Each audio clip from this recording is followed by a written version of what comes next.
Hey, Genesis Church, this is Scott, Director of Micah Hope Ministry and Student Ministry at Genesis. We've got something exciting coming up. Thursday night, we're going to be starting a new event called Encounter. There'll be space for worship, prayer, and testimonies where we get to hear about the work that Jesus has been doing in the lives of people in our community. I'm really excited to see where this takes us and the healing that will occur as we gather together as a community that is really just seeking Jesus. Whatever reason we have to seek him, it may look different from just greed, from pride, from lust, from addiction. Whatever it is that is going on in our personal lives that causes guilt and shame and isolation. He has the power to overcome all these things.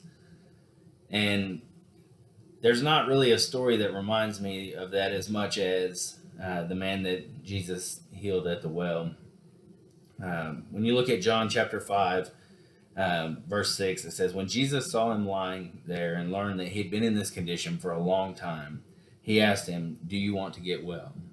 Sir, the invalid replied, I have no one to help me into the pool when the water is stirred. While I'm trying to get in, someone else goes down ahead of me. Then Jesus said to him, get up, pick up your mat, and walk. At once, the man was cured. He picked up his mat and walked. And this is an amazing story of the power that Jesus has. And so many times we look at our circumstances. Jody kind of touched on it in his sermon. One of the greatest tools of the enemy is discouragement. This man was so focused on his personal condition and what had been going on and why he couldn't get to the pool that he was chained to the ground by discouragement and didn't understand who was looking at him, who was talking to him in that moment.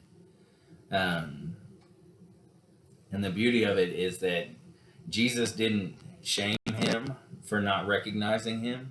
He didn't try to prove who he was. He just gave him a simple command. He said, get up, pick up your mat and walk. The power that Jesus possesses in speaking these words to this man are the same power, or is the same power that he possesses in speaking to us and whatever issues we're dealing with in our lives. And what I'm really looking forward to is coming together as a community and sharing about those moments in our lives when Jesus has looked us square in the eyes and told us to get up. So if you would, please join us on Thursday night at 7 o'clock. And I look forward to seeing everybody there. Let's go to the Lord in prayer. God, we love you.